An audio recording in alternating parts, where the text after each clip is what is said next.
hari ini kita bisa berkumpul di tempat ini untuk melaksanakan acara yang sudah kita nantikan, yang saya nantikan juga dan dinantikan oleh adik-adik semua. Kemarin saya ketemu Pak Bekik, katanya ada mahasiswa mau beliau di Aklas. Saya akan tentang kurikulum. Cuma beliau menyebutkan ciri-cirinya, saya tidak bisa mengidentifikasi. Saya juga tahu tapi nggak tahu. Oh enggak. Nah, baik. Hari ini kita akan coba bahas mengenai kurikulum 2016.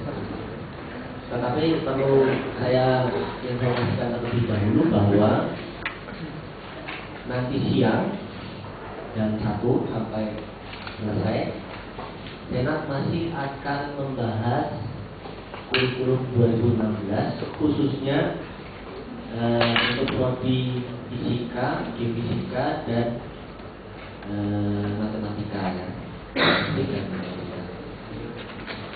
Jadi yang bisa kami sampaikan hari ini adalah semacam guidance, semacam informasi awal yang mungkin akan berguna bagi adik-adik semua untuk mengisi KRS yang sebenarnya sudah dibuka sejak kemarin ya, 25 Juli 2016. Kemudian memang harapan kami apa yang diinformasikan hari ini itu tidak akan mengalami perubahan yang cukup besar, dan kemungkinan besar memang perubahannya tidak akan ada ya, harapannya seperti itu.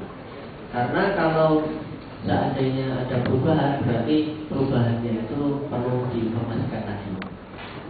Tetapi kemarin saya sudah komunikasikan dengan beberapa pihak dan sudah diperoleh informasi bahwa kemungkinan besar tidak akan berubah, sehingga bisa dikatakan adik-adik semua bisa menggunakan informasi hari ini sebagai landasan ketika melakukan pengisian KRS. Kemudian yang kedua, dokumen yang akan kami tunjukkan, karena sekali lagi masih akan dibahas di tingkat Senat, itu adalah dokumen minimal, yang biasanya juga dokumen minimal itulah yang akan dilihat oleh mahasiswa dan akan dijadikan pedoman oleh mahasiswa di dalam buku panduan akademik. Jadi bisa dikatakan yang kami tunjukkan hari ini adalah buku panduan akademik, tapi dalam versi yang versi apa? Ada versi beta mungkin di pelaksanaannya kurikulum itu juga akan dievaluasi sehingga ada versi-versi yang semakin baik. Jadi seperti itu. Kemudian perlu kami sampaikan beberapa hal yang terkait dengan kurikulum ini. Mungkin waktu kami jadi mahasiswa dulu, oh iya, perlu perkenalan nggak ya? Nggak perlu ya. Dulu perkenalannya mungkin saya dengan Pak Romi itu adalah teman seangkatan. Jadi bagusnya bekerja dengan teman seangkatan itu adalah saling tahu rahasia. Jadi rahasia kami berdua harus aman, tidak boleh bocor ke tempat lain. Oke, jadi kami di sini yang angkatan 1999 itu mengalami perubahan kurikulum juga di 2001. Jadi kami mengalami perubahan kurikulum dan dulu bertanya-tanya kenapa kurikulum itu harus berubah, kemudian tujuannya apa, filosofinya bagaimana, itu kami bertanya-tanya dan tidak mendapatkan informasi itu. Nah, pada kesempatan ini saya akan sedikit memberi informasi kenapa kurikulum berubah. Ya. Yang pertama adalah karena alasan saintifik, bahwa ilmu pengetahuan secara umum dan juga fisika itu adalah sesuatu yang masih berkembang dan berubah. Ya.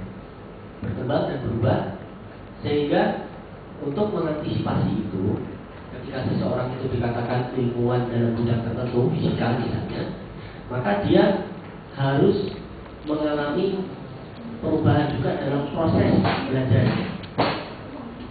Ya. Nah, dengan landasan yang seperti itu, maka kemudian pemerintah dan dalam hal ini Dikti itu juga mengantisipasi itu, membuat peraturan perundangan, peraturan pemerintah, sampai di level universitas ada peraturan rektor yang mengamanahkan kepada setiap prodi untuk mengevaluasi kembali kurikulum yang sudah berjalan untuk diperbarui, dikembangkan dan diperbaiki jika ada hal yang kurang. Ya. Jadi perubahan kurikulum itu bisa dikatakan sesuatu yang alamiah, yang harus kita terima ketika kita belajar suatu cabang ilmu tertentu. Ya. Nah, kalau sudah seperti itu, orang fisika biasanya, oh begitu ya, bisa menerima. Ini alamiah, jadi that's okay, kan? Kita lalui bersama. Kemudian sedikit ringkasan apa yang berubah dari kurikulum 2011 ke kurikulum 2016 dan kurikulum sebelumnya, 2006 ke 2011, 2011 ke 2016 itu apa yang berubah secara fundamental, ya, secara filosofis. Kalau teknisnya nanti akan kita bahas bersama-sama. Jadi 2006 itu kita menerapkan kurikulum yang relatif cukup tua sebenarnya. Jadi kami dulu 2001 mengalami perubahan, 2006 juga ada perubahan tapi tidak terlalu signifikan. Di kurikulum lama itu rancangan mata kuliahnya itu tersebar di 4 tahun, dan di semester 7 dan semester 8 itu masih banyak mata kuliah pokok wajib yang harus diambil oleh mahasiswa. Mata kuliah pokok itu maksudnya mata kuliah yang merupakan, kalau Prof Muslim dulu mengistilahkan sokok gurunya fisika. Ya. Jadi dengan sebaran yang seperti itu, di semester 7 dan 8 masih ada mata kuliah pokok wajib. Pokok itu ditinjau dari sisi keilmuan, wajib itu ditinjau dari sisi harus diambil. Ya.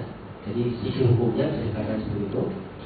Akibatnya apa? Ketika ada mata kuliah pokok wajib di semester 7 dan 8, mahasiswa itu lulusnya ya, sulit untuk tepat 4 tahun. Tepat sesuai dengan rancangan bahwa S1 itu 4 tahun. Jadi yang dirasa level S1 itu lulus dalam waktu 4 tahun. Syukur-syukur kurang. Dengan kurikulum 2001 dan 2006 yang di semester 7 dan semester 8 masih ada mata kuliah pokok wajib, maka hal itu sulit untuk dicapai. Jadi jangan heran kalau tanya alumni yang lama-lama ya, masih menggunakan kurikulum 2006 dan sebelumnya, itu lulusnya 5, 6, 7, bahkan ada yang 10 tahun. Yang 10 tahun ini memang agak kasus yang spesifik, yang khusus ya, bukan karena kurikulum seperti itu. Nah, untuk memperbaiki tingkat kelulusan yang yang berkumpul di waktu yang lama, jadi sebenarnya yang lulus cepat juga ada, tapi lebih cenderung lama. Maka di kurikulum 2011 itu dirancang agar di semester 7 dan 8 itu mahasiswa tidak lagi mengambil mata kuliah pokok wajib. Mereka cukup mengambil tugas akhir, KKN, dan tugas lab kalau masih ada ya. Jadi seperti itu. Kemudian mata kuliah pokok wajib itu dimampatkan di tahun pertama, kedua, ketiga. Jadi semester 1 sampai semester 6.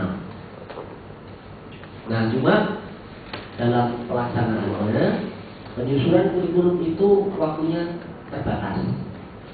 Waktunya terbatas sehingga ada beberapa hal yang sedikit terlewatkan ketika penyusunan kurikulum 2011 kemarin. Itu yang saya amati dan tim kurikulum amati juga. Jadi tim kurikulum itu tidak hanya kami berdua, tapi masing-masing kan ada wakilnya, kemudian masing-masing bidang minat ada wakil juga di tim kurikulum, sehingga kurikulumnya bisa lebih solid ya. Nah, di 2011 salah satu penemuan yang cukup lumayan itu ya silakan terjemahkan sendiri seberapa levelnya ya. Itu adalah dari sisi urutan isi. Jadi misalnya, ini pengalaman saya pribadi ketika mengajar fisika statistik, ternyata mahasiswa belum mengenal Lagrange dan Hamiltonan ya, belum. Kemudian fungsi khas seperti fungsi gamma, fungsi beta, delta Dirac pun belum. Jadi mestinya yang seperti itu tidak terjadi. Kemudian kasus yang lain misalnya ketika mahasiswa mengambil kalau nanti namanya elektrodinamika, tapi dulu listrik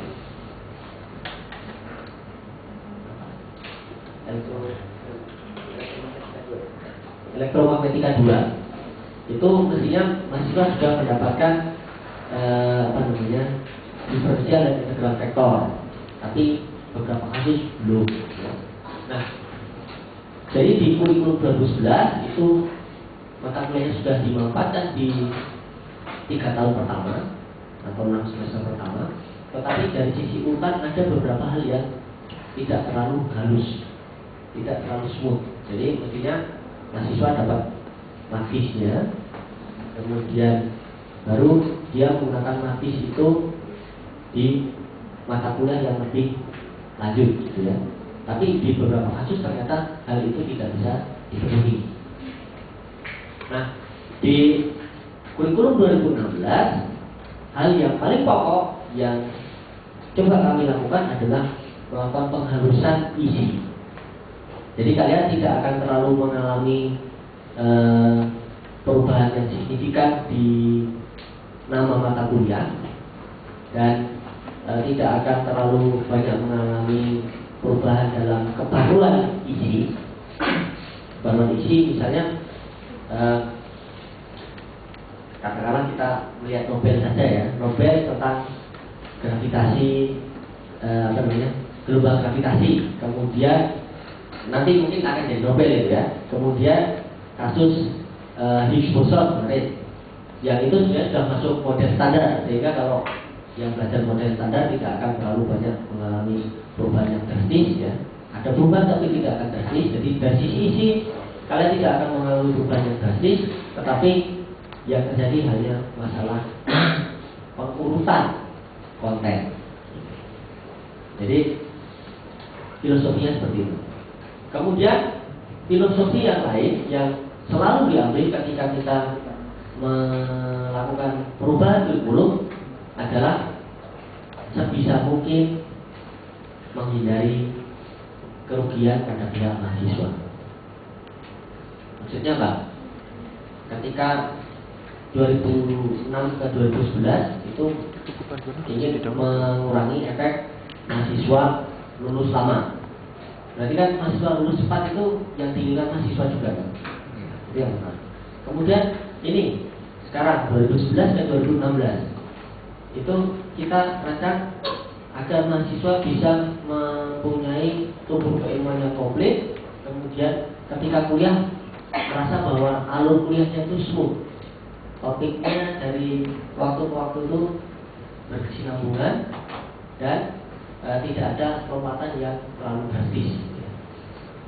Kemudian yang dimaksud dengan filosofi sesedikit mungkin merugikan mahasiswa adalah sebisa mungkin perubahan kurikulum itu efeknya ya, pada mahasiswa untuk seluruh angkatan. Bukan saya hari ini 2011 sampai 2015 hadir tidak ada wakil-wakilnya, itu tidak akan mengalami kendala yang cukup berarti. Misalnya saya mau mengulang ini kok jadi nggak bisa, kemudian kemudian nilai saya harus tetap jelek, itu tidak akan terjadi. Itu filosofi. Ya. Jadi seperti itu. Mungkin sesi tanya jawab nanti di akhir saja ya. Karena biasanya tanya jawab itu hal-hal yang agak teknis. Nanti saya dan Pak Roni akan coba berkolaborasi untuk mencoba menjelaskan dengan tadi bahwa dokumen yang kami tunjukkan di sini adalah dokumen minimum yang boleh diinformasikan kepada mahasiswa selama proses pembahasan senat. Kemudian dokumen ini insya Allah kalau komunikasi terakhir dengan senat dan fakultas akan diupload secara bersama-sama oleh fakultas. Jadi semua prodi mengumpulkan dokumen ini, kemudian dikompilasi dan akan diupload. Harapannya nanti malam. Harapannya nanti malam. Jadi kalian bisa mulai menggunakan dokumen ini nanti malam, tanggal 26 malam. Kemudian dosen pembimbing akademik itu kemarin sudah diinstruksikan oleh fakultas untuk mulai approve atau setidaknya memberikan waktu konsultasi dengan mahasiswa pada tanggal 27. Mungkin mulainya pukul 8 ya, pukul 00 dini hari. Jadi pukul 8 pagi. Jadi jangan mahasiswa berharap pukul 00 mulai langsung SMS dosennya. Ya. Oke. Baik, kira-kira itu yang perlu kami sampaikan. Jadi kurikulum itu suatu yang berubah menjadi perubahan keilmuan. Kemudian dia juga diamanahkan untuk dievaluasi setiap 5 tahun sekali. Nah, saya hampir lupa satu hal lagi. Kenapa kita sosialisasinya hari ini, ya, bukan kemarin-kemarin? Karena perlu saya informasikan bahwa di tempat kita itu ada pemilihan dekan setiap 4 tahun sekali, lalu ada revisi kurikulum setiap 5 tahun sekali. Berarti setiap 20 tahun sekali agenda itu bersama. Ya. Dan tahun ini juga ada pemilihan anggota senat yang baru, sehingga anggota senat yang baru dipilih, baru kemudian pemilihan ketua dan komisi-komisi yang ada di dalamnya, baru kemudian bisa bekerja. Kami dalam hal ini sebagai perancang kurikulum itu sudah mencapit dokumen ini beberapa waktu yang lalu, cukup lama, dan kami rancang bahwa sosialisasi ini bisa kita lakukan selama minggu tenang atau minggu pertama hari Sabtu di waktu ujian. Jadi ujian itu biasanya 2 minggu. Kita sebenarnya berharap tidaknya di minggu pertama, tapi hari Sabtu itu kita bisa lakukan sosialisasi, tetapi kenyataannya tidak bisa. Jadi kami menunggu senat dan kalian menunggu sosialisasi. Jadi urutannya seperti itu. Dan ini tidak bisa kita hindari keterlambatan ini. Ya. Baik, sekarang saya coba mulai menunjukkan mata kuliah wajib mulai dari semester 1 sampai semester 8 akan saya tunjukkan satu persatu perlahan. Jadi di semester 1 atau semester ganjil tahun pertama, kalau kita lihat ada 11 ya, 9 mata kuliah, mulai dari agama sampai praktikum fisika dasar 1. Nah, apa yang berbeda di semester 1 ini? Ya, ada beberapa mata kuliah yang muncul muncul yang merupakan mata kuliah wajib. Yang pertama adalah, kalau dulu ada kalkulus saja, sekarang ada kalkulus 1 ya. Kemudian dulu ada kimia kontekstual, sekarang muncul kimia dasar 1. Kemudian ada pemrograman, sedangkan dulu ada TIK ya. Fisika dasar 1 kalian sudah dapat itu sejak dulu. Kemudian ada metode pengukuran fisika. Lalu ini yang berikutnya praktikum kimia dasar 1. Dulu praktikum itu tidak ada ya, praktikum kimia dasar tidak ada. Di angkatan kami ada. Jadi kalau aduk-aduk bahan kimia itu kami mungkin lebih bisa dibandingkan mahasiswa yang tidak mendapatkan praktikum kimia dasar. Kemudian yang cukup signifikan juga adalah filsafat fisika. Ini muncul di semester 1. Dulu kalian semester 6 ya. Jadi semester akhir. Kemudian praktikum fisika dasar 1 itu tidak ada perubahan. Jadi kalian dulu juga sudah mengambil itu ya. Cuma SKS-nya bisa kalian lihat berada di kolom sebelah kanan. Jadi dari semester 1 ini bisa dikatakan bahwa ada perubahan yang sedikit signifikan. Bahwa dulu itu ada kuliah konseptual dan kontekstual. Ternyata dievaluasi bersama di tingkat fakultas, nampaknya kurang bisa memberikan, ini konsensus tapi tidak mewakili pendapat semuanya ya. Tidak bisa memberikan landasan yang cukup untuk mahasiswa kita ketika mahasiswa itu memerlukan terutama hal-hal yang sifatnya lebih ke kuantitatif. Kalau konseptual dan kontekstual itu bagus, memberikan informasi yang historis lalu konsep, tetapi dari sisi teknis matematis agak kurang. Nah, itu akan diubah menjadi mata kuliah yang lebih bisa memberikan landasan analitis gitu ya. Jadi seperti itu di semester 1. Kemudian di semester 2 ini ada 3 hal, 4 ya, 4 hal yang bisa kita cermati di sini. Fisika dasar 2 ini tidak mengagetkan bagi kalian ya. Nah, ada kalkulus 2. Perlu dicermati, ada kalkulus 2. Kalau dulu hanya kalkulus 1, sekarang ada kalkulus 1 dan kalkulus 2. Nantinya bisa kalian perkirakan, karena tadi di semester 1 ada kalkulus 1, berarti ada 2-nya. Nah, di semester 2 ini ada kalkulus 2. Kemudian ada kimia dasar 2. Kalau dulu ada nggak kimia dasar 2? Ada. Jadi kimia dasar 2 kita akan wajibkan bagi mahasiswa 2016. Nanti ada aturan pelarian ya. Ini sekarang kalian cermati dulu tabelnya ya. Bagaimana mengambilnya nanti. Kemudian pemrograman dan metode numerik ini ada dulu dan sudah dilaksanakan.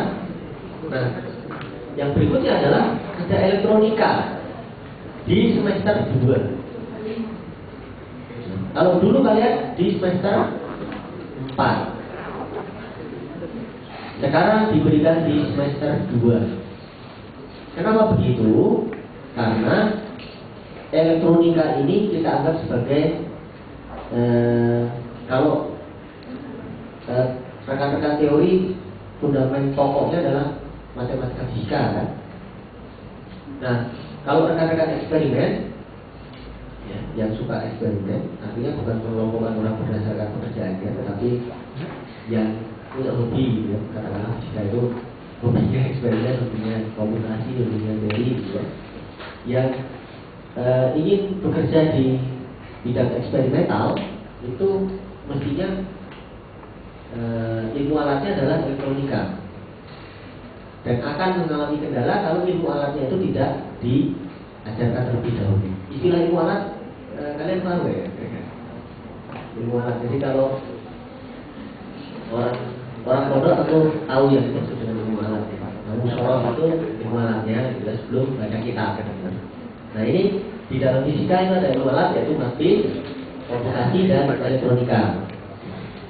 Nah elektronika karena ini dipandang sebagai ilmu alat, ilmu yang mendasari untuk mahasiswa mempelajari topik yang lain itu kita sebut sebagai ilmu alat. Salah satunya elektronika itu kita letakkan di semester 2. Dan ada matematika fisika 1. Matematika fisika 1 dulu di semester berapa? 2. Jadi tidak ada perubahan posisi matematika fisika 1. Kemudian praktikum fisika dasar 2 ini tidak menghadirkan dalam. Jadi di sini ada kalkulus 2, kimia dasar 2, lalu ada elektronika yang berubah posisinya dari semester atas menjadi semester 2. Dan ini berhubungan dengan hal yang ada di semester 3.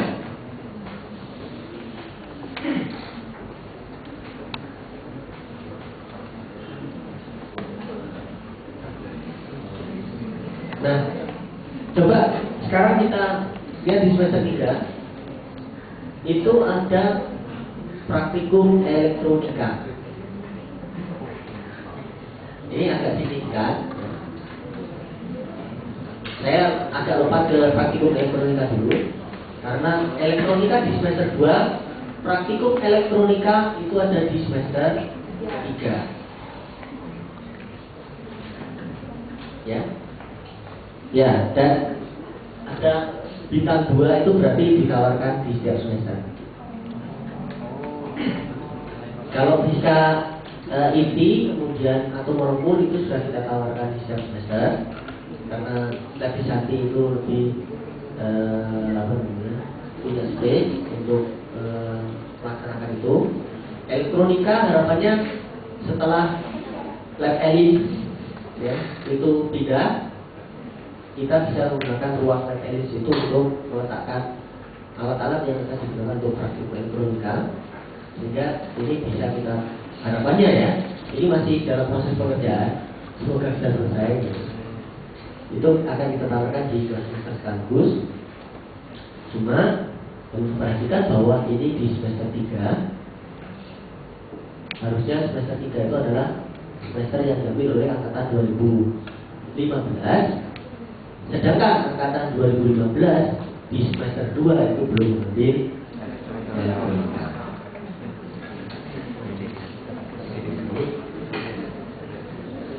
Penekanannya untuk angkatan 2015 ya. Berarti nanti kalian akan ya, ini praktikum elektronika ini berarti satu SKS tidak bisa kalian ambil. Karena apa? Karena prasyaratnya adalah harus mengambil elektronika yang ada di semester 2. Dan itu belum kalian ambil karena dulu bukan di semester 2 ya. Sedangkan semester 1 2 adalah semester paket. Ya kan? Kalian ambil itu paket. Nah sekarang itu jadi prasyarat. Nah, solusinya gimana nih? Solusinya yang belum mengambil ya. Jadi kalau ada sisa SKS, bisa kalian gunakan untuk mengambil mata kuliah yang lain. Entah itu pilihan semester 3 atau mengulang semester 1. Artinya apa? Berarti nanti gini, yang bisa mengambil praktikum elektronika ini adalah angkatan semester kelima, itu angkatan 14 ya, 2014 tahun ini. Dan angkatan 2015 itu dia harus mengambil elektronika di semester 4, lalu praktikum elektronika itu di semester 5. Jadi sebenarnya seakan-akan kalian sedang mengikuti kurikulum 2011, itu aja poinnya. Seakan-akan seperti itu. Dan karena ini di semester 4 dan 5, biasanya semester 4 dan 5 itu mahasiswa belum lulus, jadi kalian tidak akan mengalami kendala keterlambatan kelulusan karena ada praktikum elektronika yang tidak bisa kalian ambil. Jadi ini memang posisinya berubah signifikan, tetapi secara teknis tidak akan merubah atau tidak akan mengganggu proses belajar mahasiswa angkatan 2015. Baik, itu. Kemudian sekarang kita urutkan dari atas. Mekanika 1 ini dulu kita sebut sebagai mekanika saja ya. Isinya kurang lebih sama dengan yang diajarkan dahulu. Kemudian ada elektromagnetika 1. Dulu ini namanya listrik magnet ya, listrik magnet. Silabusnya nanti bisa kalian cermati, lebih sama dengan sebelumnya. Jadi untuk elektromagnetika ini kita bagi menjadi 2, elektromagnetika 1 dan 2. Pembagiannya adalah elektromagnetika 1 itu belum sampai ke persamaan Maxwell. Jadi ya belum sampai persamaan Maxwell. Kemudian elektromagnetika 2 itu mulai dari persamaan Maxwell sampai diperkenalkan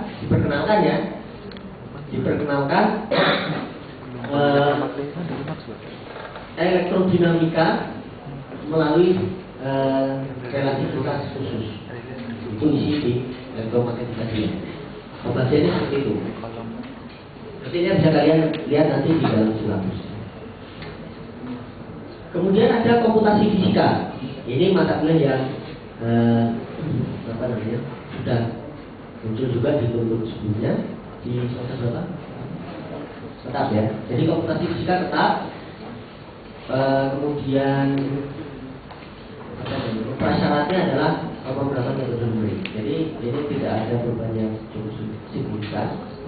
Kemudian ada termodinamika. Ini dulu di semester 2 ya. Jadi naik ke semester 3 dengan menganggap bahwa termodinamika itu memerlukan pelajaran matematika fisika 1. Jadi lebih smooth sekarang. Kalau matematika fisika 1 baru dapat termodinamika. Dan sudah dapat fisika dasar 2. Kalau fisika dasar 1 dan 2 sudah, berarti introduction atau pendahuluan untuk termodinamika itu juga sudah diajarkan.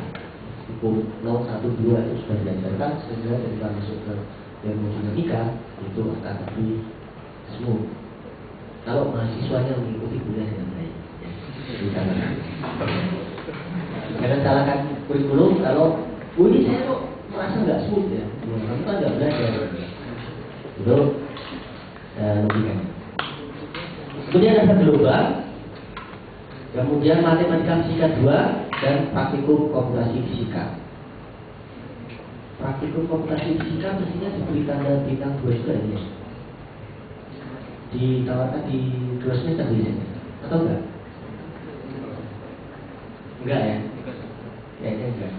Komputasi fisika. Ya nanti kamu cek.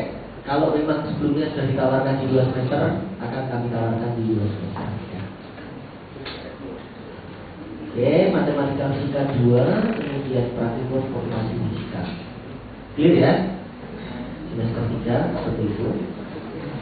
Jadi yang terdampak agak signifikan angkatan 2015, tetapi secara keseluruhan tidak akan mempengaruhi proses pembelajaran maupun waktu kelulusan.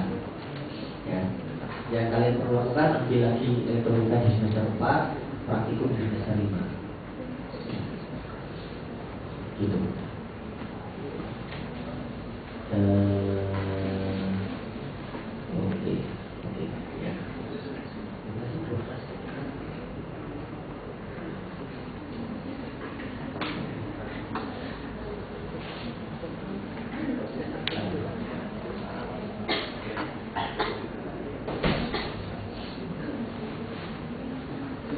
Baik, kita lanjutkan ke semester 4.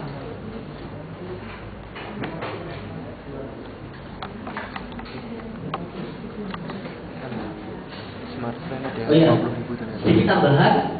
Angkatan 2015 nanti berarti mata kuliah elektronika yang seyogyanya diambil semester 4, yang seyogyanya diambil semester 2 tapi harus diambil semester 4, itu akan bersama-sama diambil di semester 2 dengan angkatan 2016. Nah, kami nggak tahu nanti apakah fairnya dibedakan menurut angkatan atau menurut pendaftaran ya. Tentu yang 2015 ini punya pengalaman lebih dibanding yang angkatan 2016. Jadi mungkin dari sisi skill 2016 lebih skillful ya. Itu informasi yang tambahan. Baik, sekarang kita cermati semester 4. Ada mata kuliah pengantar fisika kuantum. Dulu juga ada di semester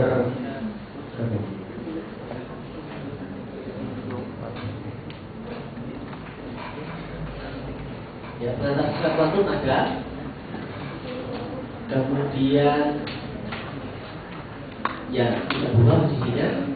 Ada mata kuliah fisika atom dan molekul. Ini sebenarnya dua mata kuliah yang saling berhubungan. Kemudian ada mekanika 2. Kemudian teori relativitas. Mekanika 2 ini adalah mata kuliah pengganti atau konversi dari mekanika analitik. Ya, kalau dulu ada mekanika analitik, nah kalian akan diajarkan di mekanika 2 ini. Kemudian teori relativitas dulu ada di semester 3, sekarang pindah ke semester 4 ya. Kemudian ya di semester 3 dulu ada fisika statistik, nanti akan pindah ke semester yang lebih akhir. Kita kembali ke semester 4, ada teori relativitas. Harapannya setidaknya mahasiswa sudah mengambil prasyaratnya mekanika 1 itu di semester 3.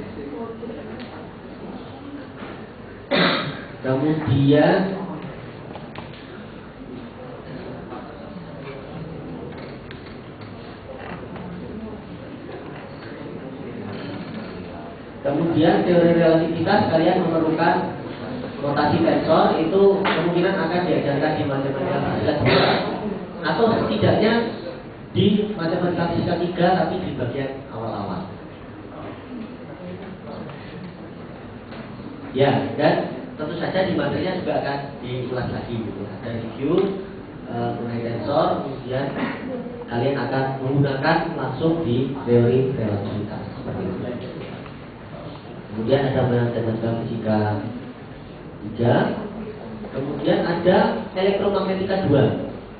Ini sudah saya jelaskan tadi pembagiannya elektromagnetika 1 dan 2 itu seperti apa. Dan ada praktikum fisika modern yang ditawarkan di 2 semester dengan kuota 40-40 seperti biasa. Angkatan 2015 berapa jumlahnya mahasiswanya? 76 ya. Rancangannya 80 tapi yang daftar ulang 76.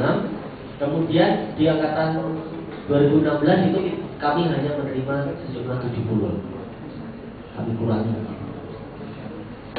Biasanya kalau dikurangi itu harganya nanti bisa malah lebih mahal. Produknya kita kurangi, harganya lebih mahal. Ya. Income universitas akan berkurang, tetapi kalau ditinjau dari prodi itu lebih menguntungkan, lebih manajebil ya, dalam proses berkuliah. Baik, kita beranjak ke semester 5 sekarang. Di situ ada Pancasila. Memang agak aneh Pancasila diletakkan semester 5 kalau dibandingkan dengan sebelumnya, gitu ya. Tetapi kami beranggapan bahwa Pancasila ini ya kalau orang Indonesia mengatakan landasan untuk hidup bermasyarakat gitu ya. Maka sebelum mahasiswa lulus, tapi bukan di awal-awal tahun, itu kita ajarkan itu agar tidak lupa gitu ya, bahwa kita itu harus ada lain gitu ya. Terlepas saya ini pro Pancasila atau tidak, kalian tidak perlu mempertanyakan itu gitu. Pokoknya ini kita letakkan di semester 5. Ya, dan karena ini tanpa prasyarat, berarti bisa diambil di semester 3. Kalau ada yang punya kelebihan SKS, bisa SKS, ya, misalnya 24, ternyata baru 22, kalian bisa ambil Pancasila. Jadi kemungkinan tadi yang elektronika belum bisa praktikum, ternyata masih ada sisa 1/1 berarti 2 bisa ambil Pancasila. Ya. Kemudian ya, kalau kita cermati secara keseluruhan, semester 5 ini adalah bisa dikatakan semester pokok bagi kalian. Ya, semester pokok itu kalau dari sisi dosen, kalau dari sisi mahasiswa bisa jadi semester surga ya. Ya, semester surga. Karena apa? Karena di sini ada pertama mata kuliah fisika statistik, pindahan dari semester 3 kita geser ke semester 5. Kemudian ada fisika kuantum, wajib ya, kuantum wajib ya. Ya, kalau dulu iya.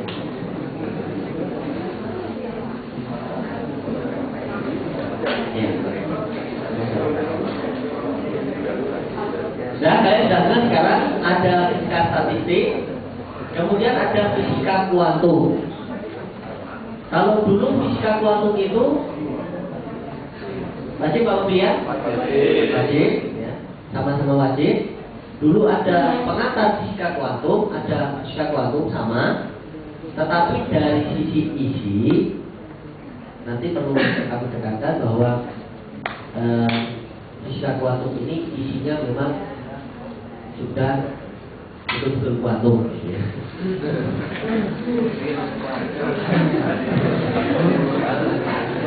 Kalau dulu berarti yang sudah ambil berarti belum betul-betul kuantum. Kenapa begitu? Karena nah ini saya yang agak terlewat tadi di awal menjelaskan mengenai adanya KKNI ya. KKNI. Nah, untuk fisika kuantum ini kita mengikuti panduan pokok yang kita sebut sebagai KKNI dan Permendiknas nomornya lupa tapi tahun 2015 ya. Yang isinya kurang lebih sama dengan KKNI itu. Jadi fisika kuantum di sini kita harus betul-betul mengajarkan mahasiswa mulai dari mekanika global atau orang menyebut quantum Schrödinger, ya. Kemudian ada notasi Dirac, dan kalau mengikuti KKNI betul itu sudah diperkenalkan juga pada quantum relativity. Itu kalau mengikuti KKNI. Dan saya juga kemarin dan dirumuskan oleh Prof juga bahwa sampai ke sana. Bahkan mungkin ada sedikit mengenai teori penghampiran. Gitu. Terakhir saya mengikuti pembahasan KKNI itu sampai di situ. Jadi ada introduction to quantum relativity. Makanya saya katakan ini betul-betul fisika kuantum. Atau kalau saya lebih suka menyebut sebagai mekanika kuantum. Kuantum mekanika, bukan kuantum fisik. Ya. Kemudian ada fisika zat padat satu. Apa nih bedanya? Kalau dulu fisika zat padat ada berapa?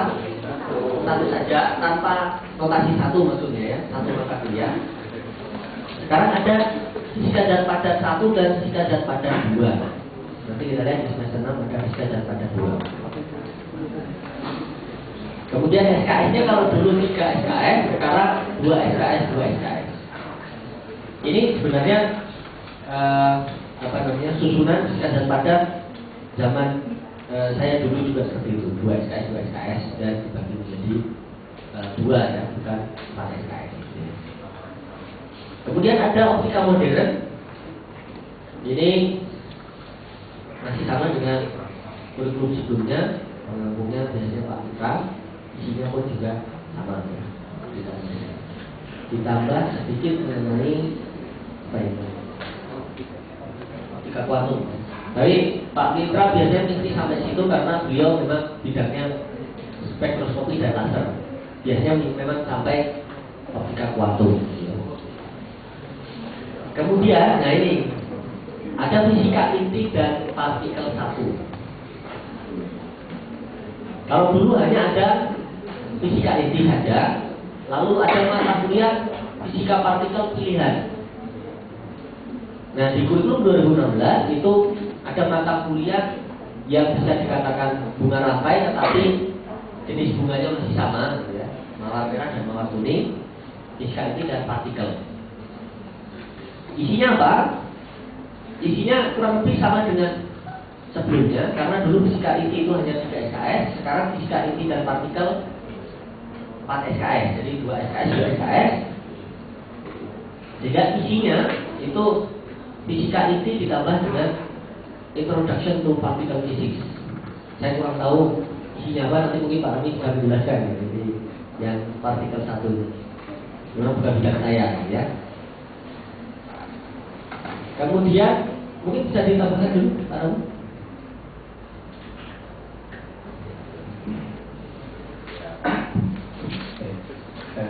Fisika inti dan partikel sebenarnya kalau kesepakatannya ya, itu fisika inti dan partikel 1 itu setara dengan fisika inti ya, jadi dalam setara. Tapi materinya dibagi 2 mungkin, yang fisika inti ya, yang dari pendahuluan sampai teori model inti ya, terus dari model inti sampai kemudian sifat-sifat duluan ya, itu dibagi 2 itu. Yang tengah pertama itu kemudian ditambahkan dengan pengenalan fisika partikel. Jadi misalkan dari sudut pandang fisika partikel itu fisika itu seperti apa? Ya, gitu. Nah itu jadi mata kuliah yang ini fisika inti dan partikel tadi. Ya. Terus yang tengah kedua yang dari model inti sampai sifat-sifat peluruan itu kemudian ditambahkan dengan perluasan kalau sifat peluruannya itu ditinjau dari fisika partikel. Jadi sebenarnya nggak banyak perubahan, cuma tambahan aja. Jadi sudut pandang fisika partikel model itu sesungguhnya seperti apa, dan sifat-sifat dari partikel elementer itu bagaimana, gitu ya. Ini jadi yang bagian pertama. Yang kedua itu adalah sifat dari model inti sampai ke sifat peluruan, diperluas sampai sifat peluruan untuk sembarang partikel elementer. Semacam itu. Jadi skopnya agak lebar sedikit. Yang tadinya semua intinya saja yang sudah update, sekarang inti dan sifat-sifat partikel. Baik. Terima kasih Pak Roni. Kita lanjutkan. Di semester 5 ada praktikum fisika atom dan molekul. Ini ada di kurikulum sebelumnya juga seperti itu dan ditawarkan di 2 semester. Kita lanjutkan ke semester 6. Itu ada kewarganegaraan. Dan juga kalian bisa menangkap kenapa kewarganegaraan diletakkan di semester 6. Filosofinya sama dengan Pancasila tadi ya. Kemudian, nah ini ada yang cukup signifikan di sini semester 6, yaitu mata kuliah metodologi riset dan penuturan ilmiah. Dulu ada metodologi riset, ada mata kuliah bahasa Indonesia sains, dan ada mata kuliah bahasa Inggris. Bahasa Indonesia sains dan bahasa Inggris itu sebenarnya diarahkan agar mahasiswa itu punya kemampuan untuk menulis ya, artikel maupun karya ilmiah yang lain. Hanya bahasanya bahasa Indonesia dan bahasa Inggris. Sebenarnya kontennya harusnya sama, gitu kan? Sehingga di Kultur 2016 ini kita gabungkan antara bahasa Indonesia dan bahasa Inggris, kemudian ditambahkan dengan metodologi riset. Orang akan menulis artikel atau laporan ilmiah setelah mereka melakukan penelitian. Tidak akan melakukan membuat tulisan kalau belum pernah melakukan penelitian. Sehingga ini kita gabungkan menjadi satu mata kuliah, metodologi riset dan penuturan ilmiah. Yang perlu kalian perhatikan adalah syaratnya di sini minimal 50 SKS. Jadi kalau ada yang mau mengulang nanti perlu perhatikan itu. Ada syarat minimal 50 SKS. Kemudian ada fisika dan padat 2. Ya, ini lanjutan fisika dan padat 1 tadi. Kalau fisika dan padat 1, kalian akan diajarkan mengenai dasar-dasar tentang bagaimana kita memahami kristal, ya, isi dan basis. Kemudian berbagai jenis basis yang mungkin yang ada. Kemudian sampai ke mungkin teori kita, ya, kita energi atau apa namanya, bilangnya lupa saya. Jadi band energi, ya, band gap dan lain sebagainya. Kemudian di fisika padat 2 ini kalian akan diajarkan lebih ke bagaimana menggunakannya, penerapannya. Termasuk kalau kita mengikuti KKNI itu berarti kalian harus diperkenalkan dengan beberapa metode karakterisasi, misalnya STEM, NEN, TEM, dan sebagainya. Itu di fisika padat 1 dan 2. Fisika dan partikel 2 tadi sudah dijelaskan oleh Pak Roni. Kemudian tugas lab 1 ini mata kuliah yang sudah ada di kurikulum sebelumnya. Kalian diminta untuk menjadi asisten dan itu wajib. Kemudian ada praktikum fisika inti. Ini ditawarkan di 2 semester. Kalau mata kuliah kelasnya adalah fisika inti dulu, sekarang praktikum fisika inti tanpa inti dan partikel.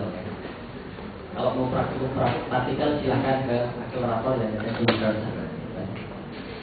Kemudian ada praktikum fisika dan padat.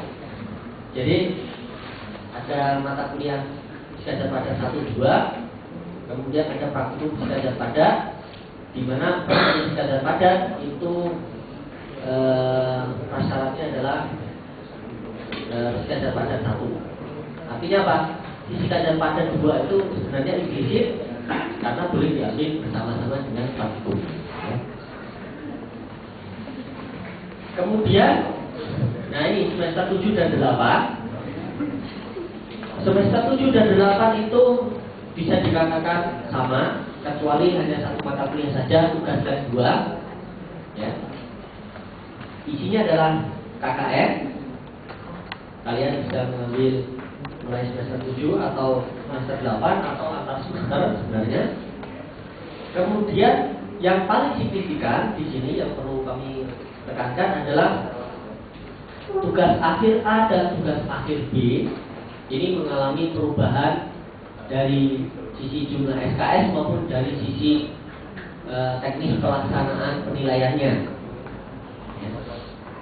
Kalau dulu tugas akhir A dan tugas akhir B itu sama-sama 3 SKS. Tugas akhir A hanya akan keluar nilainya jika mahasiswa sudah menyelesaikan tugas akhir B dan sudah ujian pendadaran. ya kan? Berarti nilai tugas akhir A itu sama dengan tugas akhir B. Kemudian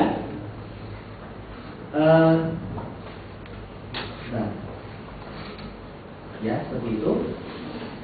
Tugas akhir A itu sebenarnya tidak ada komponen nilai di situ, ya kan? Pokoknya hanya tergantung pada tugas akhir B dan pendadaran. Kalau pendadarannya jelek, tugas akhir A seberapapun effort yang kalian lakukan, nilainya jelek. Kalau bagus sih nggak masalah, gitu ya. Bagus dua-duanya, 3 SKS, 3 SKS. Nah, kemudian yang berubah sekarang adalah SKS-nya jadi 2 dan 4. 2 dan 4. Kemudian tugas akhir A itu akan keluar nilainya sendiri dalam bentuk proposal dan ujian proposal. Artinya apa? Mahasiswa ketika sudah mengambil tugas akhir A, misalnya di semester 7, dia harus menyelesaikan proposal dan harus ujian proposal, dan nilainya akan dikeluarkan di semester 7. Nah, ini keuntungannya adalah mahasiswa itu effortnya dari awal sudah dinilai. Itu pertama. Tapi memang proporsinya tidak setengah-setengah dengan pendadaran, tetapi 2/6 dan 4/6, gitu ya. Nah, proposal itu sekali lagi perlu saya tekankan, mahasiswa yang sudah mengambil tugas akhir A harus menyelesaikan proposal dan ujian proposal, dan nilainya akan dikeluarkan di semester di mana dia mengambil. Ya. Kalau dia tidak selesai proposal dan tidak ujian proposal, maka nilai tidak akan dikeluarkan. Dia harus mengambil SKS, tugas akhir A lagi, 2 SKS di semester berikutnya. Dan itu mestinya seyogianya dihindari bersama. Prodi tidak menginginkan, kalian juga sebaiknya tidak melakukan itu. Nah, ini tugas akhir A. Kemudian tugas akhir B, ya, ini dinilai dari draft skripsi yang kalian kumpulkan dan otomatis ditentukan dengan ujian pendadaran. Nilainya juga akan keluar di semester di mana tugas akhir B diambil. Nah, sekarang saya kira sudah clear ya. Proporsinya ada 2 SKS untuk proposal, 4 SKS untuk draft dan pendadaran. Ini sebenarnya lebih objektif ya. Jadi mahasiswa punya rencana seperti apa, kemudian dinilai, kemudian pelaksanaannya seperti apa dinilai. Ini mirip dengan S3. Kalau dulu S3 10 SKS itu dinilai hanya dengan ujian tertentu. Jadi kalau B ya 10 SKS B. Kalau A sih nggak masalah. Gitu. Nah, sekarang ada beberapa komponen dibagi menjadi proposal, ujian komprehensif, kemudian ada penilaian, ujian tertutup, kalau perlu ujian terbuka. Nah, sekarang kita bisa dikatakan mengadopsi itu agar lebih fair bagi mahasiswa. Dan ini menghindari tugas akhir A tidak keluar nilainya di semester yang bersesuaian. Ini melanggar aturan DIVI sebenarnya. Nilai itu harus keluar ketika mahasiswa itu ambil SKS. Kalau itu sudah lewat tidak boleh mengeluarkan nilai. Sebenarnya seperti itu. Itu aturan DIVI. Ya. Sehingga kita dengan menggunakan sistem seperti ini, kita harap lebih comply, lebih memenuhi peraturan yang sudah ditentukan seperti itu. Nah, sekarang pertanyaannya, bagaimana kalau mahasiswa itu sudah mengambil tugas akhir A dan B, 3 SKS, 3 SKS, tapi belum keluar nilainya karena belum ujian pendadaran. Ada nggak yang kasus seperti itu? Nah, kalau kasusnya seperti itu, maka mahasiswa nanti bisa mengambil dengan cara mengulang serupa dengan yang sebelumnya. Cukup mengambil tugas akhir B saja, 4 SKS, tapi kemudian dia harus ujian proposal dan ujian pendadaran, untuk mendapatkan nilai proposal 2 SKS dan nilai pendadaran 4 SKS. Teknisnya seperti apa? Teknisnya sederhana. Jadi biasanya proposal itu hanya sampai metode dan hasil sementara. Jadi kalian punya draft dari latar belakang sampai metode itu dijadikan proposal. Biasanya sedikit ada hasil sementara. Lalu ujian pendadaran itu lebih banyak hasil dan pembahasannya sampai dengan ke kesimpulan dan saran. Jadi kalau yang sudah mengambil 3 SKS dan belum keluar nilainya karena belum pendadaran, dia cukup mengambil 4 SKS tugas akhir B. Di semester tersebut dia harus ujian proposal dan sekaligus ujian pendadaran. Nah, mengenai waktu, kalau di S2 hari ini ujian proposal, pekan depan persis hari Selasa ujian pendadaran itu boleh.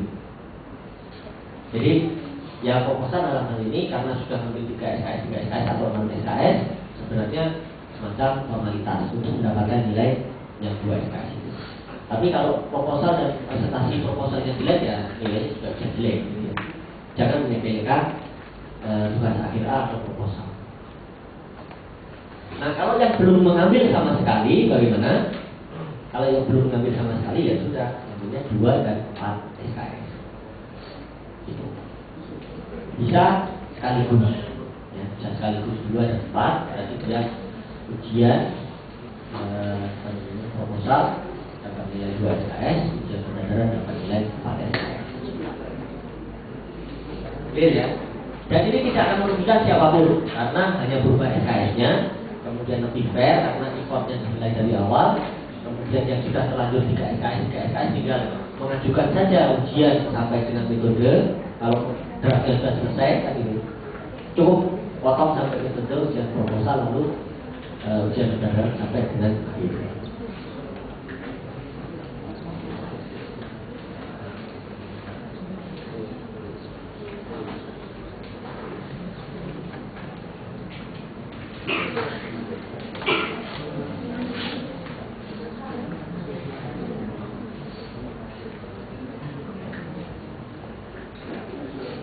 Ya, kira-kira seperti itu.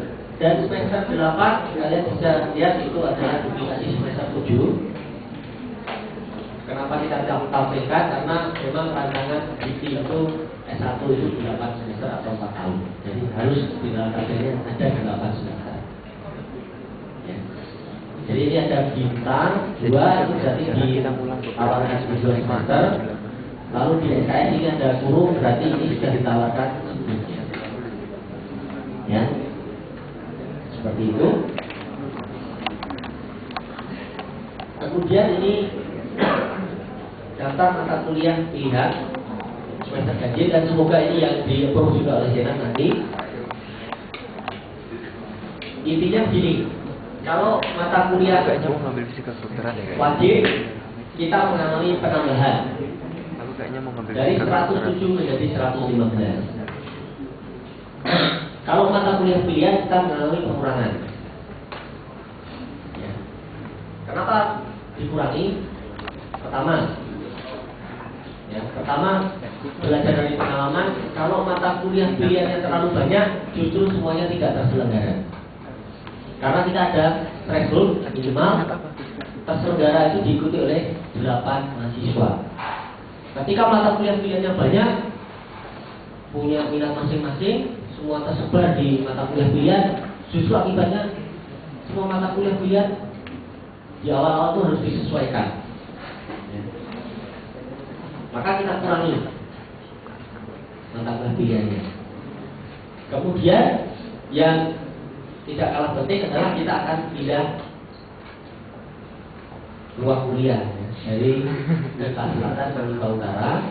Di MIPA Utara itu desainnya sebenarnya hanya untuk 60 mahasiswa, kalau dipaksakan untuk 70 mahasiswa. Kemudian jumlah kelasnya pun juga sedikit dibandingkan dengan di selatan, sehingga kalau terlalu banyak mata kuliah pilihan, katakanlah masing-masing ambil 8, masing-masing yang mengambil itu 8 mahasiswa, 8, maka kita akan kehabisan ruang kecuali kuliah dilaksanakan sampai malam. Dan itu sebisa mungkin kita hindari, apalagi sampai dini hari.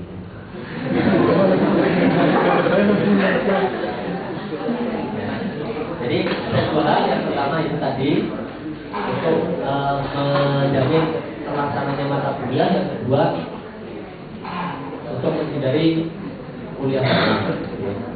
Mahasiswanya malas, dosennya pun juga lelah. Oke. Nah, kalian bisa cermati karena di mata kuliah pilihan tidak terlalu banyak yang perlu kalian risaukan. Silakan pilih sesuai dengan minat masing-masing, ya. Dan ini sudah mewadahi semua bidang minat yang ada di prodi fisika. Jadi semua bidang minat tetap kita berikan porsi yang sesuai, ya, agar mahasiswa itu tetap bisa menyalurkan minatnya sesuai dengan bidang minat yang ada di prodi fisika. Dan oke, saya bacakan saja pengantar geofisika, matematika fisika teoretik, fisika meteorologi dan kalibrasi, sistem instrumentasi, sistem sensor, fisika citra, mekanika benda langit, fisika sistem kompleks dan nonlinear, metode deteksi nuklir dan partikel, pengantar fisika laser, fisika kedokteran, gelombang mikro, fisika tomografi, fisika lingkungan, mekanika kuantum. Nah, ini mekanika kuantum. Kalau tadi sudah saya sebut sebagai mekanika kuantum, ya, ini disebut mekanika kuantum secara langsung. Ya. Kalau tadi fisika kuantum, tapi saya katakan isinya mekanika kuantum. Ini mekanika kuantum, jadi bisa dikatakan advanced quantum mechanics.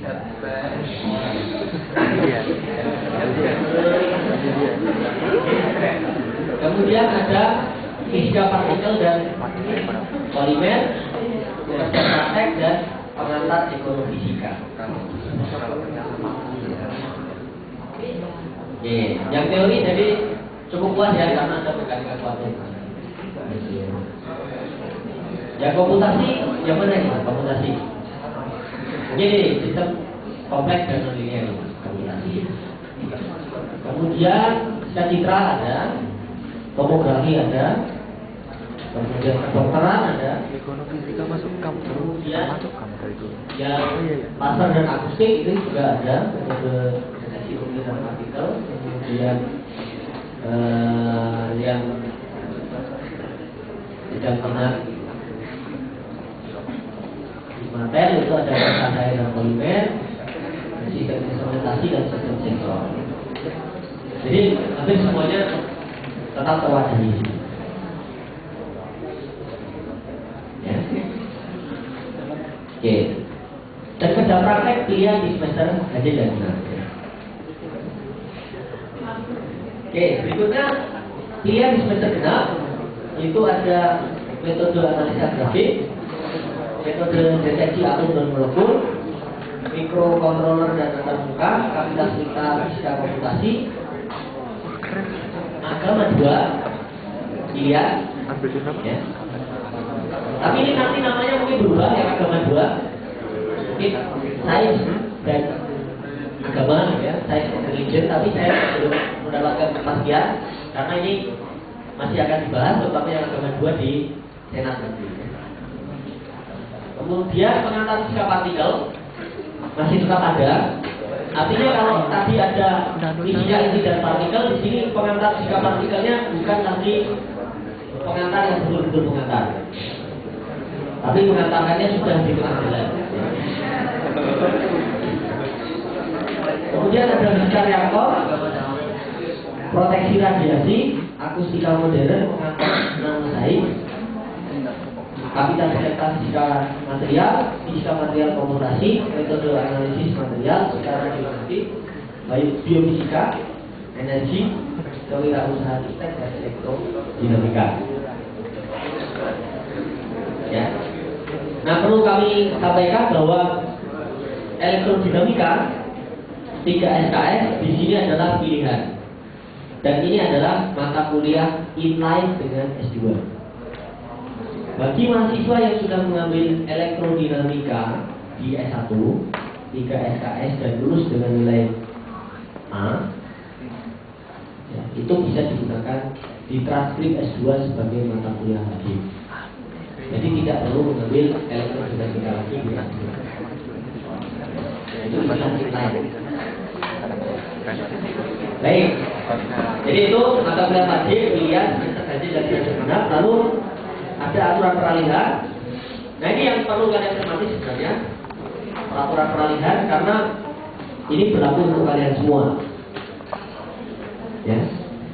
Yang pertama, poin A, mata kuliah wajib yang muncul pada kurikulum 2016 tidak diwajibkan untuk mahasiswa lama 2015 dan sebelumnya, apalagi 2018 ya. Jadi hanya diwajibkan untuk angkatan 2016 dan selanjutnya. Jadi kalau kalian sudah mengambil mata kuliah wajib, lalu ada mata kuliah wajib baru di kurikulum 2016, berarti kalian tidak wajib untuk mengambil itu. Jadi filosofinya agar kalian tidak terhambat masa studinya, tidak memperlambat masa studinya. Kemudian ada ketentuan peralihan kurikulum bagi angkatan 2015 dan sebelumnya, yaitu sebagai berikut. Yang pertama, bila mata kuliah wajib dalam kurikulum 2011 tidak terdapat ekivalensinya dalam tabel ekivalensi, nanti tabel ekivalensi akan saya tunjukkan, maka mata kuliah tersebut tidak lagi menjadi mata kuliah wajib atau menjadi pilihan bagi mahasiswa lama. Wajib yang hilang jadi pilihan bagi kalian.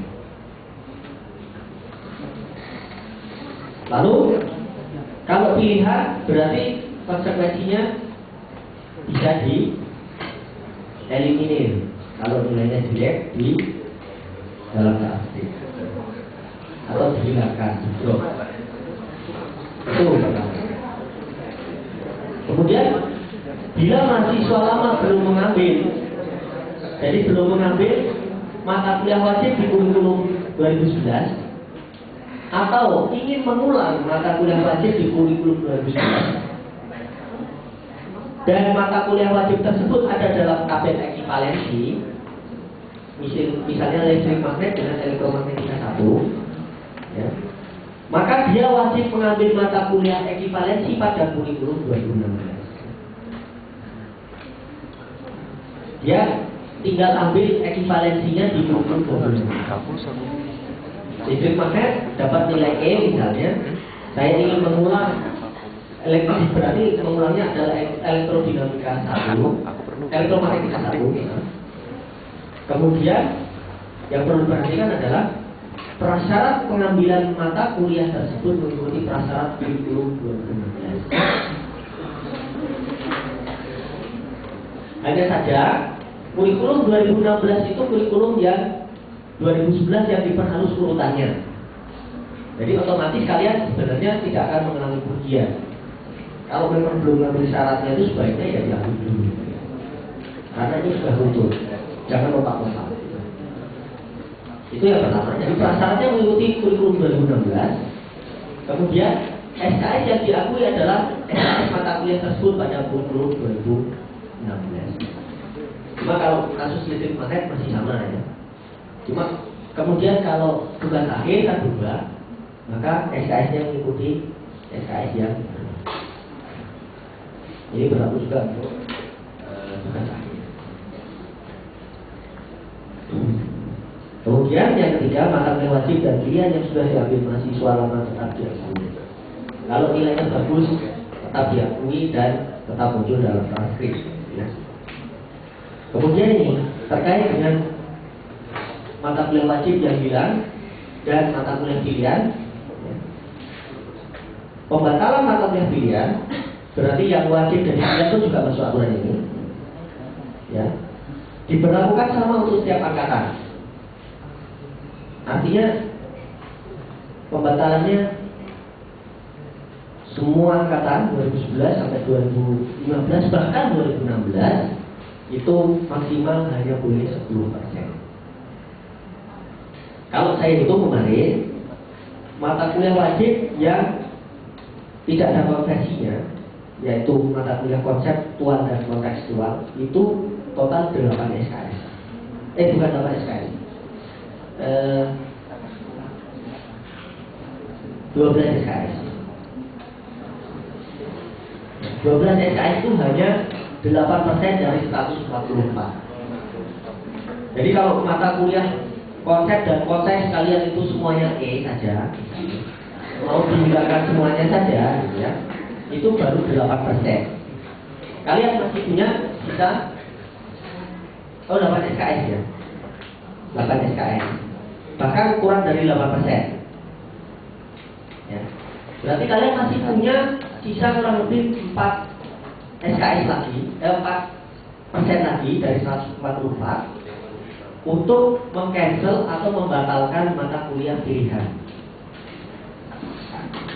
Jadi 10% ini angka yang banyak. Kalau angkatan kami dulu 4%.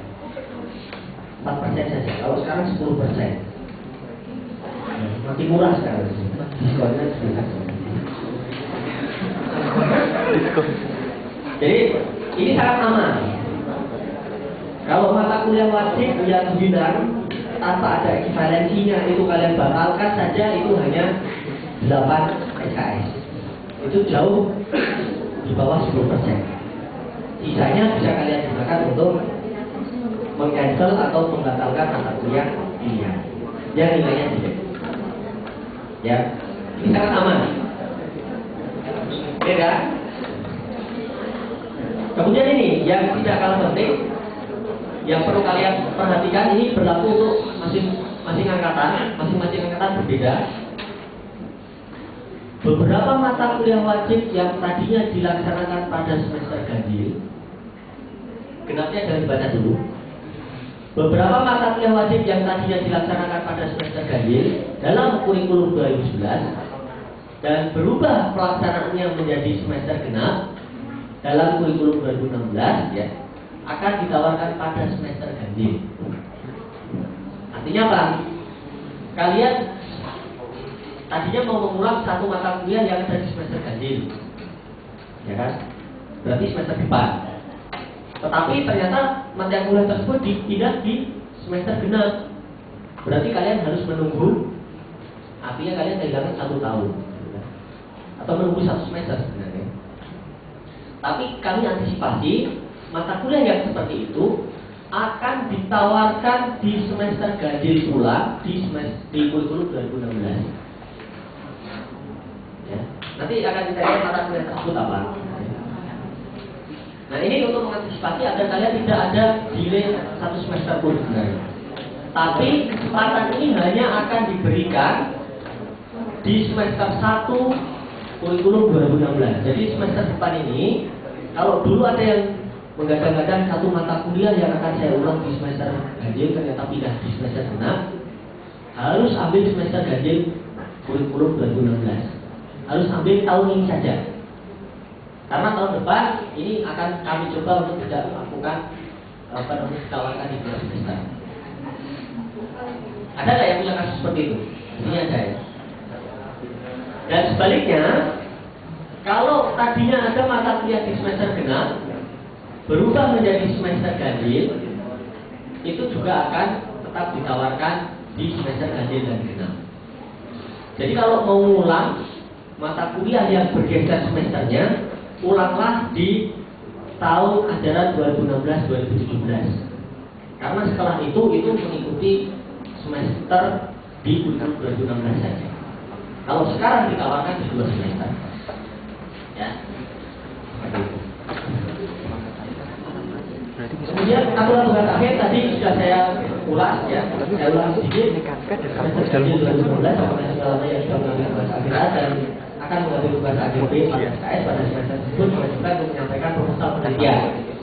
Ya. Nilainya keluar 2 SKS. Kemudian tugas akhir B bisa diselesaikan, maka dia akan ujian pendadaran dan mendapat nilai 4 SKS. Kemudian ini 35 menit adalah waktu kita. Ini tabel konversi. Jadi agama tetap, bahasa Inggris ini konversinya jadi bahasa Inggris, bahasa Indonesia dan metodologi riset dikonversi menjadi satu mata kuliah, yaitu metodologi riset dan penuturan ilmiah. Kemudian kontekstual dan konseptual semua tidak ada konversinya. Kalau nilai kalian jelek, maka kalian harus menggunakan opsi itu menjadi pilihan dan dihilangkan dan maksimal menggunakan adalah 10%. TIK untuk pemrograman 1, kalkulus itu sama dengan kalkulus 1, kemudian metode pengukuran fisika sama, Pancasila sama, ini bahasa Indonesia sains di semester 2, Indonesia sains ya.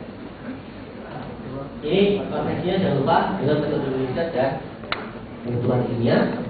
Matematika fisika 1 sama, fisika dasar 2 sama, mekanika ini jadi mekanika 1, termodinamika sama, global sama, pemrograman dan metode numerik sama, praktikum fisika dasar 2 sama, matis 2 sama, mekanika analitik itu menjadi mekanika 2, mekanika jadi mekanika 1, mekanika analitik menjadi mekanika 2. Listrik magnet menjadi elektromagnetika 1, optika jadi optika modern, fisika statistik sama dengan berbeda semesternya, teori relativitas, praktikum fisika modern, matematika sama, komputasi fisika sama, fisika kuantum itu menjadi pengantar fisika kuantum. Ya. Ini makanya saya tadi katakan fisika kuantumnya adalah mekanika kuantum. Fisika atom dan molekul sama, elektronika sama, praktikum atom molekul sama, praktikum komputasi fisika sama. Ya. Ada konversinya ini saya katakan sama persis namanya. Elektromagnetika menjadi elektromagnetika 2. Ya.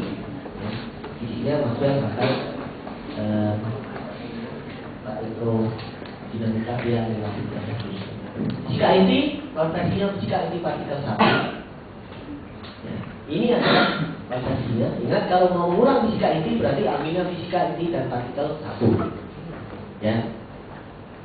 SKS-nya berubah. Jadi yang diikuti SKS yang terakhir. 2 SKS. Jadi kalau kalian mau menghitung sendiri kira-kira untuk yudisium cukup atau belum, ingat kalau pernah mengulang SKS-nya SKS di kurikulum yang baru. Ya. Jangan sampai nanti mau yudisium kalian itu kurang 2 SKS. Gitu. Promo mengulang. Oke, fisika dan pada konsepnya fisika dan pada 1. Ya, ingat ini juga SKS-nya berkurang dari 3 menjadi 2. Praktikum fisika ini sama, praktikum elektronika sama, keluarga negara sama, filsafat fisika sama, bergeser semesternya saja. Tugas lab itu jadi tugas lab 1. Tugas lab itu tugas lab 1. Kalau mengulang, sebenarnya tugas lab 1. Praktikum fisika dan pada sama, KKN sama, seminar ditiadakan. Ya. Sempat saya singgung dulu, ini mata kuliah seminar itu mata kuliah yang agak aneh. Ini bagian dari yang kita sebut di kurikulum 2011, ditawarkan di semester 5 ke atas, tetapi dosen presentasi menawarkan topik. Padahal di semester 5 itu rata-rata mahasiswa sudah punya topik sendiri. Jadi ini mata kuliah yang aneh yang kita tiadakan, dan ini sekaligus memposisikan bahwa proposal atau seminar proposal itu dilakukan oleh mahasiswa di tugas akhir A. Oke, tugas akhir A, tugas akhir B seperti ini. SKS-nya berubah. Ya. Baik, silabus namanya nggak terlalu perlu saya tekankan. Sisanya mungkin saya berikan waktu kepada Pak Roni untuk menjelaskan mata kuliah yang bergeser semester dan yang akan dilaksanakan di semester ganjil dan genap. Monggo Pak Roni. Setelah itu kemudian tanya jawab ya, karena ini tadi saya tanya perlu 2 sesi atau 1 sesi. Kalau 2 sesi 9, 11, 1. Tapi ternyata cukup 1 sesi berarti 9 sampai selesai. Tapi saya rasa tidak lebih dari jam 12 caranya. Ya. Monggo Pak Roni.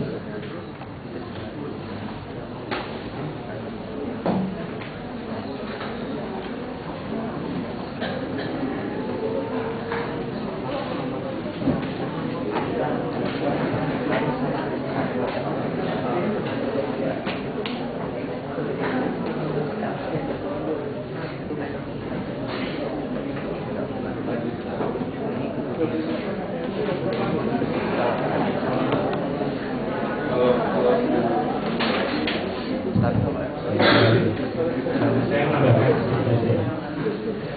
Masuk jadi pembelajaran. Jadi ada hal yang mungkin perlu disampaikan supaya memudahkan pembacaan. Pembacaan. Oh, mata kuliah ini diselenggarakan di semester berapa, di tahun berapa, ya. Jadi terkait dengan pembacaan itu Anda bisa lihat di bagian kode mata kuliah, ya.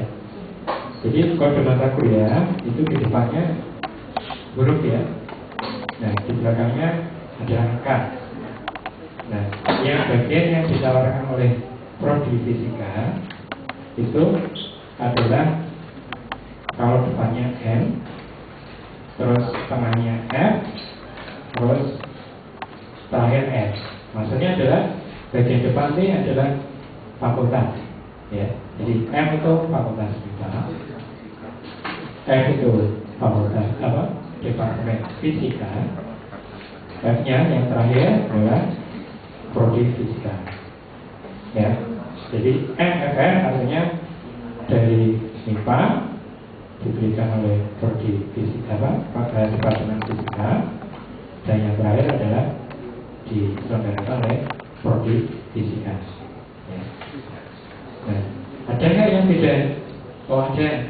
Misalkan di bagian mata kuliah pilihan ini MFG, ya.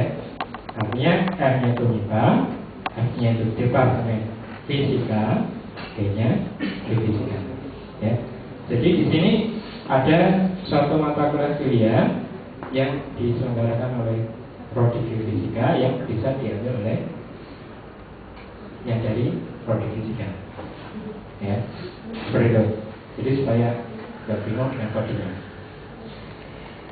Terus yang lainnya misalkan yang diselenggarakan oleh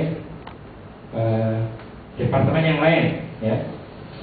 Misalkan kalkulus itu MMM, MIPA, matematik, gitu ya. Terus MKK, MIPA, kimia, ya. Gitu ya. Itu tentang penggunaan kode depan yang huruf.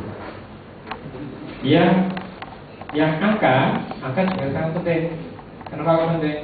Karena dia menunjukkan tahunnya kapan ditawarkan dan semesternya kapan ditawarkan. Jadi biar gak bingung, oh saya mau ngambil mata kuliah ini ditawarkan gak ya di tahun saya, ya. Jadi misalkan saya ambil contoh yang ini bisa dasar 2, ya. Ini angka pertama itu menunjukkan tahun kelahiran.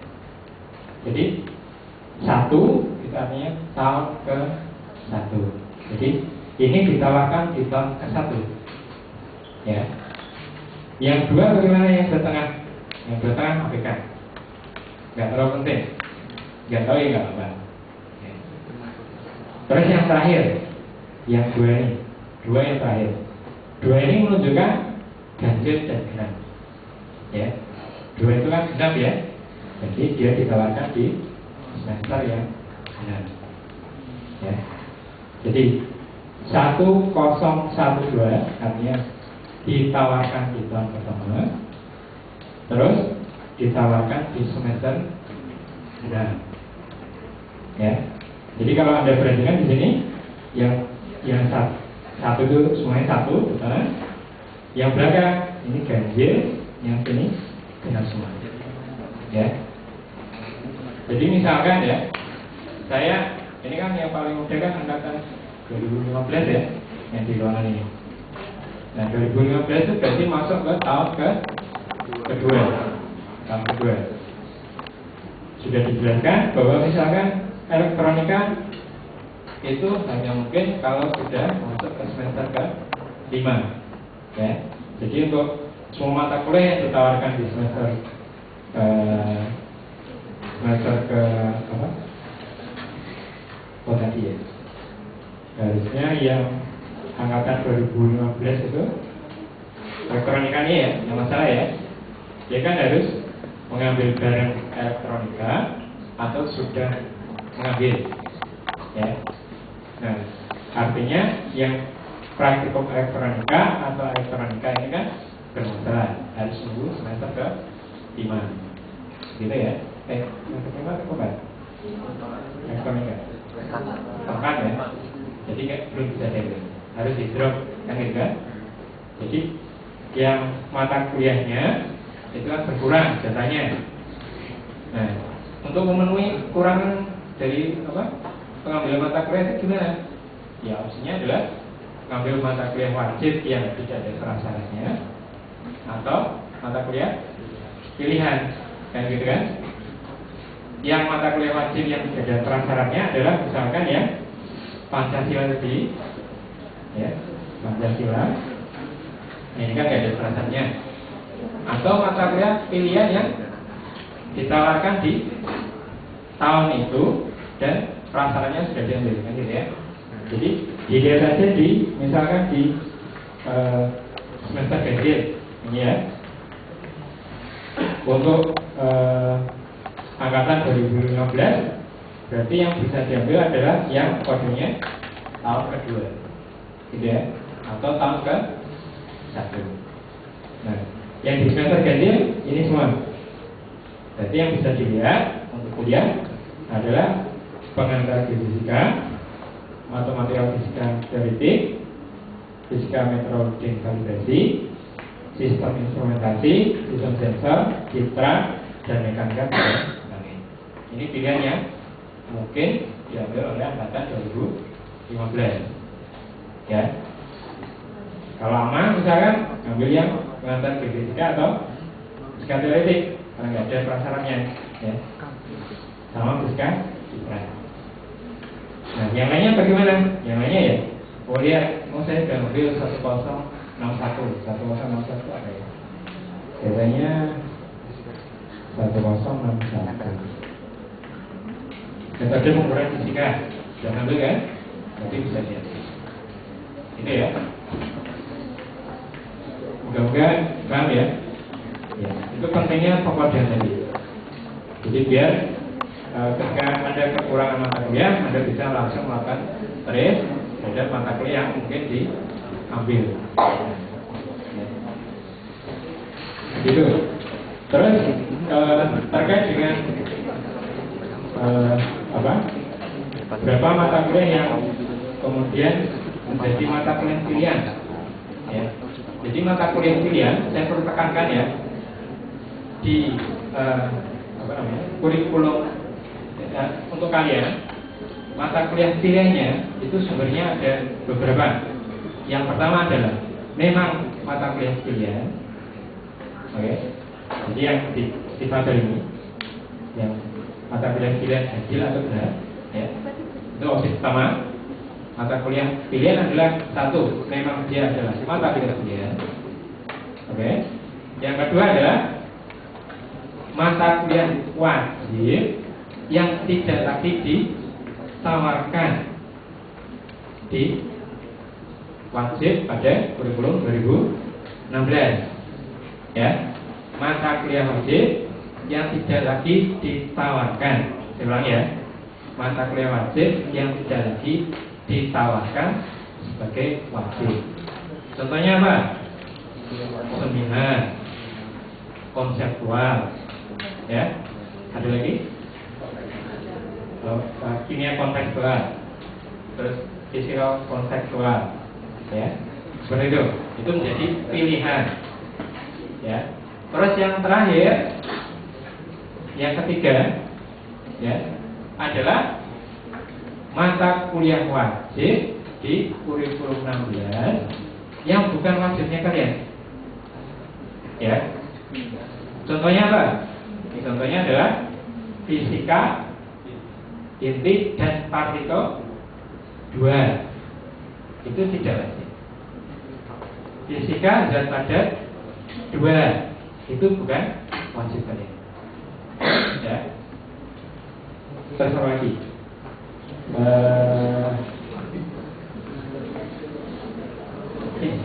kimia dasar 2, ya.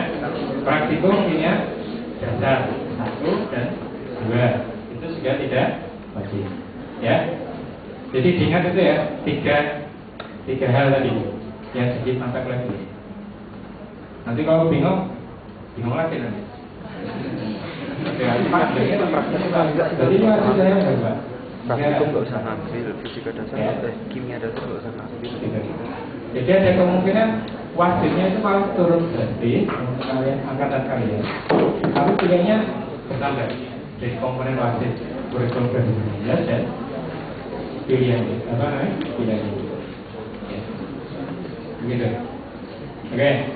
Terus yang terakhir yang perlu disampaikan barangkali adalah mata kuliah apa yang tadi kan disampaikan oleh Pak Wahidin bahwa kalau ada pertukaran semester ya, yang tadinya harusnya di semester ganjil kok jadi yang genap. Ini kan nggak bisa diambil lagi. Yang tadinya genap kok ganjil, ini bagaimana? Nah, makanya kemudian kami menawarkan mata kuliah tadi itu yang tadinya di semester ganjil ya nanti ya meskipun di kurikulum 2016 dinyatakan dalam semester yang genap itu nanti tetap ditawarkan di semester yang cukup. apa sih itu mata kuliahnya? Ada 3 ya. Jadi setelah lihat itu ada 3 mata kuliah yang di semester ganjil, yang tadinya ganjil pindah ke genap. Nah sekarang kita akan ke ganjil lagi, yang khusus untuk tahun angkat ini ya, tahun ajaran 2016-2017. Jadi cuma 2 semester ini dan besok ya. Itu yang pertama yang untuk semester ini adalah mekanika 2, terus relativitas dan elektronika 2. Jadi khusus 3 mata kuliah ini, meskipun dia harusnya di semester ganjil, kita tawarkan juga di semester ini ya. Gitu. Terus yang untuk semester depannya, semester genap ya, semester genap ada juga beberapa mata kuliah yang di semester ganjil juga harus ditawarkan ya. Di antaranya adalah komputasi fisika, gelombang, termodinamika, mekanika 1 ya. Jadi ada 1, 2, 3, 4 yang saya pakai.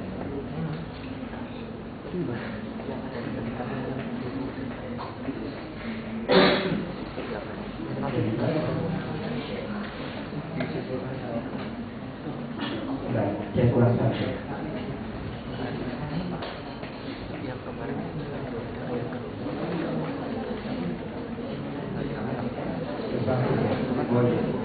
Dan filsafat fisika ya.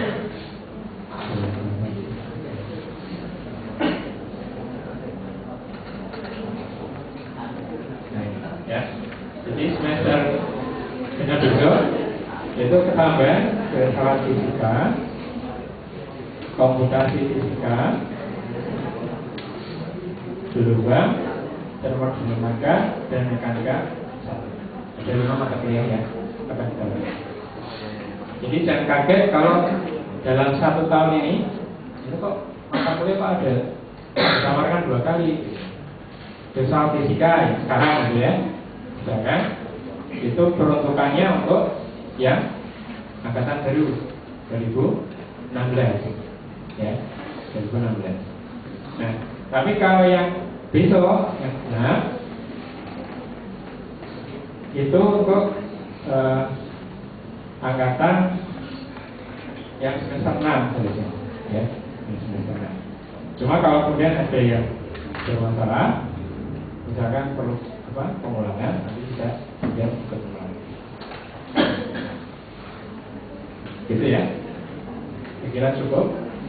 Ini mata kuliah yang akan ditawarkan itu otomatis akan muncul di Pahlawan. Jadi yang masa kalian bisa diambil nanti otomatis segera.